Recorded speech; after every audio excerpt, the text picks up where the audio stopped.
Hey folks, Sean here, and in this episode, I want to talk to you about conversions.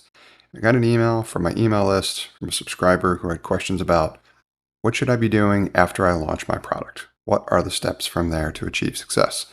And to me, it's all about measuring how many people are signing up for a free trial if your product offers that, and then how many of those folks that signed up for the free trial are inevitably signing up to become a paid customer. There's more to track beyond that, but that's really the focus after launch. You want to make sure that your product is successfully going through these conversions. And the first is free trial, and the second is a paid conversion. Now, in terms of what to expect there, that gets a little bit trickier.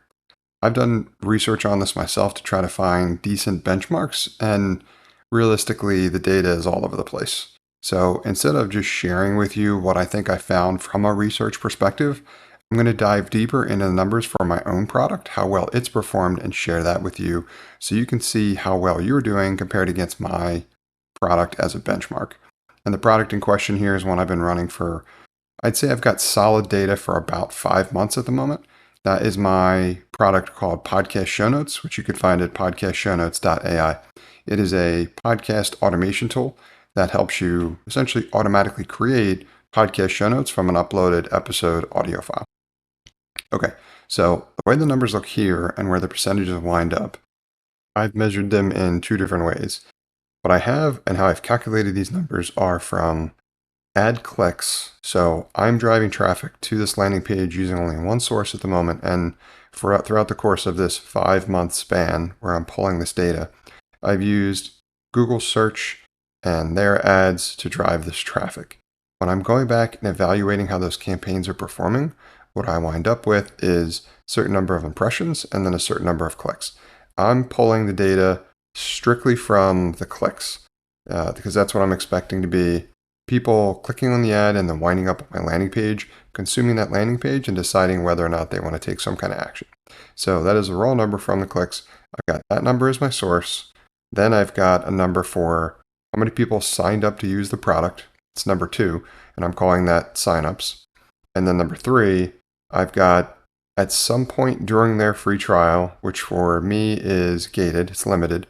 You can use the product for free, but you only get a certain amount of capacity. I'm not using the freemium model, so that's a difference as well too.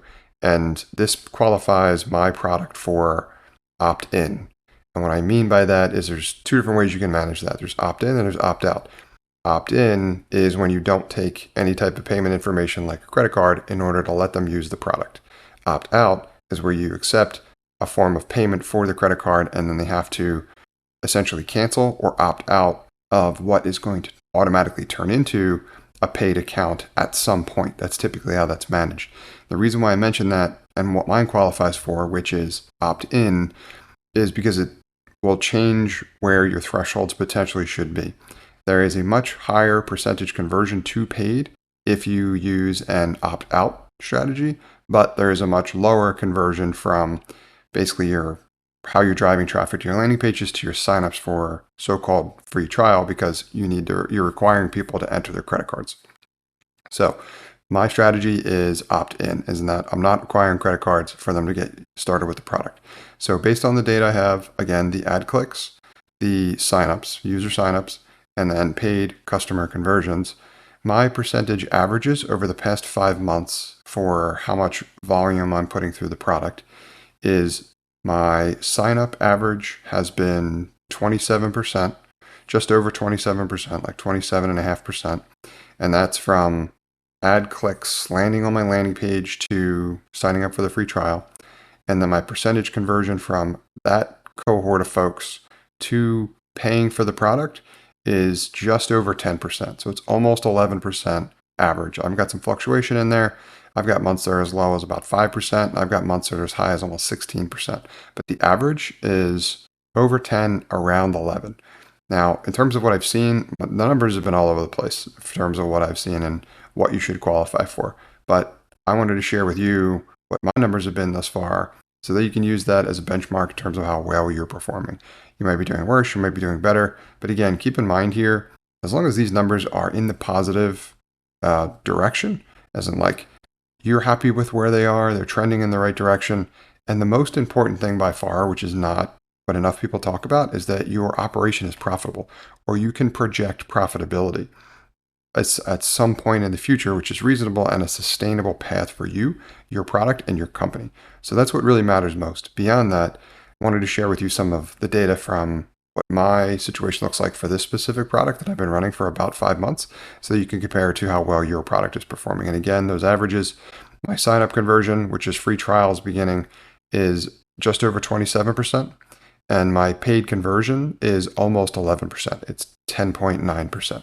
So let me know how you're doing with your product, and let me know if you have any questions about this as well too. You guys are also always welcome to email me directly at Sean@nextstep.io if you have any questions about this stuff. So that's Sean, my first name, SEAN, at nextstep, NXTSTEP.io. Let me know if you have any questions about this stuff.